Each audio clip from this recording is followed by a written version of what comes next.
I'm finally attempting to change the headlights out of my car.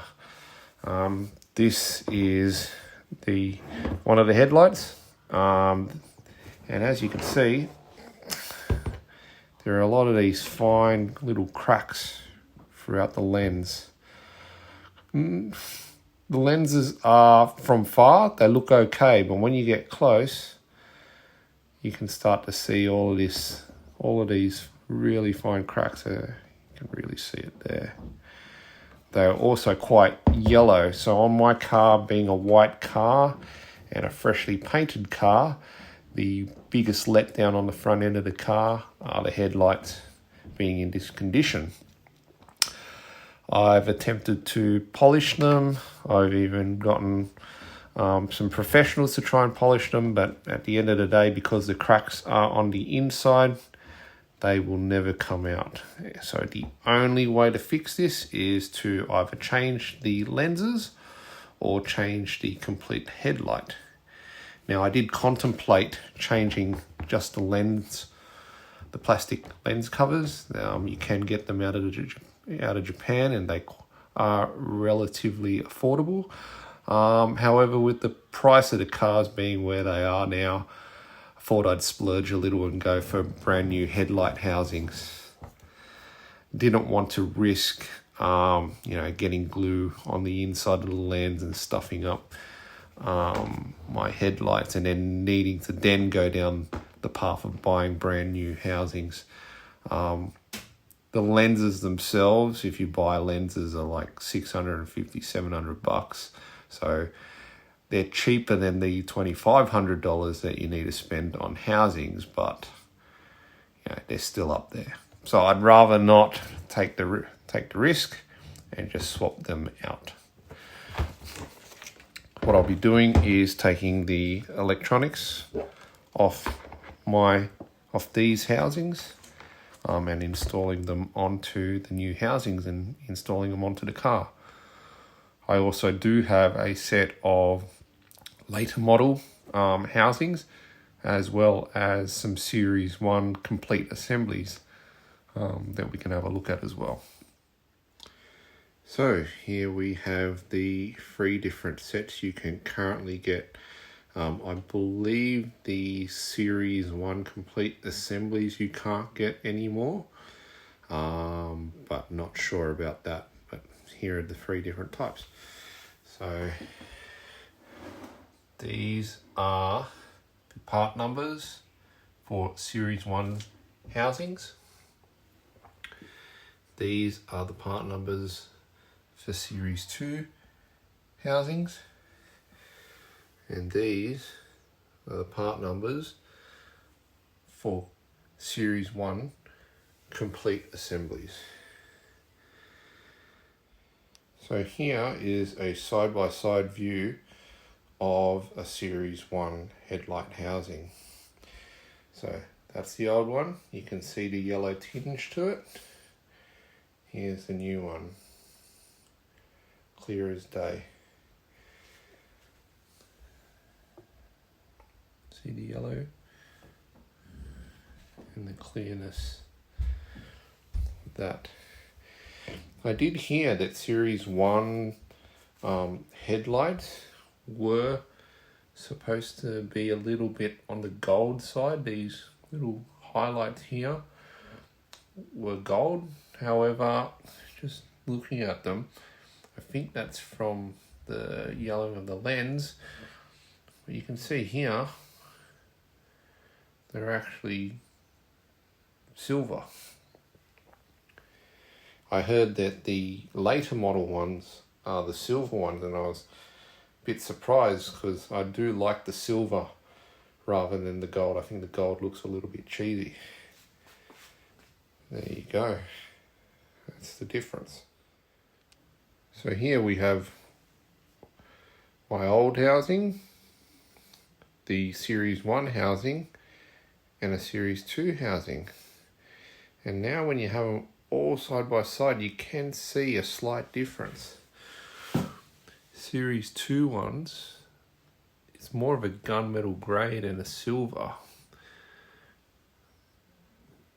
Like that. So side by side, you can actually see there is a slight difference in colour. I do like the gunmetal grey, but there is a little bit more work because the connectors are a little bit different on the back, which I'll flip these around and we'll have a look. But you can see the clarity of a brand new lens versus a worn out one right there. It's clear as mud.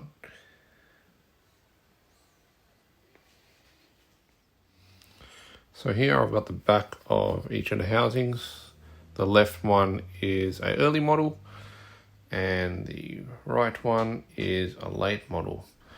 A couple of differences. There is this plug, I believe for an auto leveler for the early model, but it doesn't exist on the late model one. Connector is also quite different. It's got 3 wires going into the bulb and a connector here. This one does not, and it's only got 2 wires going in there with the ground out here. Now I think for this part of it, you could probably re-terminate this cable into that plug and run a ground, and that might make it work. I've heard of that working. But of course I don't want to do any cutting on my car, so I'll just go with the early model housing. The other thing also is it's got this connector over here. I don't know what that does. What you will find is that these connectors to the HID bulbs go to a little box in here, which then connects to this, which then goes to the ballast. So I take it that the box in here is a little bit different, and hence why the connectors are a bit different. So on the right here, I have a complete assembly. Comes with a bracket, the ballast, and all the bulbs. There comes with a cap with the HID, the D2R HID bulb inside, and that bulb as well.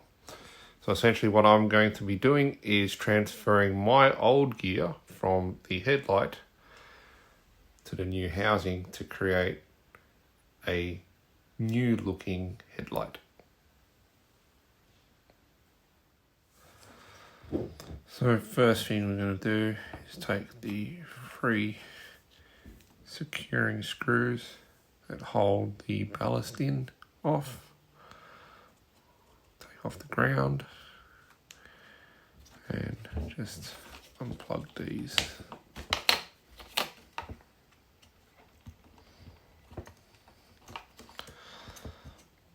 Now, being an old car, things have been in there for a while, so expect it to take a little bit of elbow grease to get it all out.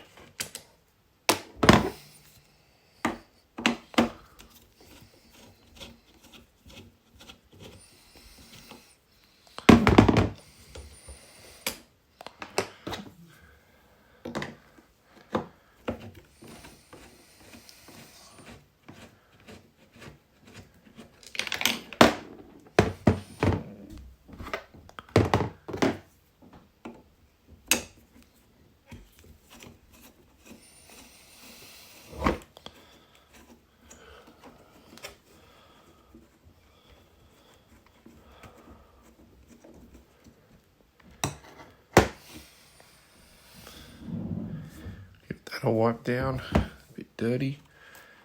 Keep that screw because we're going to need that. So the next thing to take off is actually this bit of the wiring loom. Now I've already taken it off, but it was actually quite difficult to slide off, and it's because of this. So it's got a little raised section that pokes through this hole.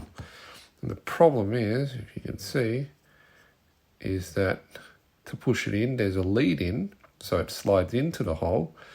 But on this edge over here, it's a square edge. So when you're trying to pull it off, it hits the edge and it won't come off.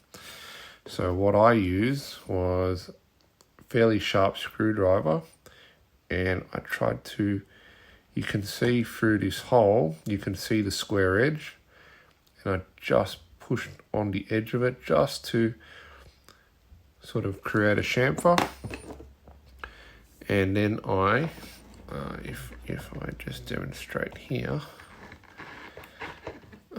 I just put the screwdriver in here and leave it off this edge to push the connector off. So you will have to do that. I tried many different ways and that was the only way I could get this part off. Now the rest of it looks fairly easy. So next we are going to remove the bulbs. So this one's fairly simple. Unscrew that, take that out there, and we've got this one, same deal, twist and pull it out. Just be careful with these bulbs, quite fragile. This one here, what we do is we turn this cover. Now it is quite stiff because there is a O-ring seal here that of course on plastic grabs. We're going to need this.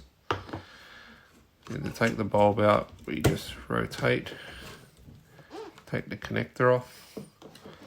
Got these two tabs, we bring them up, and out comes the D2R HID bulb. And that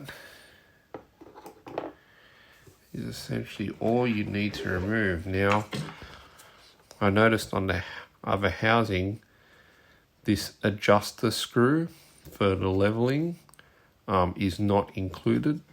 So you do need to remove this. However, I'm not sure if I actually want to do that because I think I'm going to break this tab if I try and pry it off. Now you can still adjust it via a hex head here, or just running a screwdriver in there. Essentially is just the end of a Phillips head screwdriver there.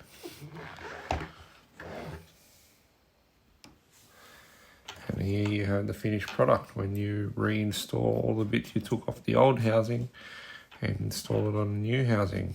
Everything just clicks together like OEM, no mucking around. And I have a beautiful headlight assembly. So now just repeat the steps on the other headlight and they're ready to install on the car. So one interesting thing that I noticed when doing the next light is this yellow ground cable here that plugs into the back of the reflector there, and then it has a little tab on the connector to the bulb. However, if we look at the new light, it has the tab on the connector, but there is no tab for the back of the reflector, which is interesting. It looks like it's just an earth anyway, just in case. So I've got nowhere to connect it, so I'll leave it out and put it on the car and see if the headlights turn on and nothing explodes. And here we are with the finished product. Nice clear lenses.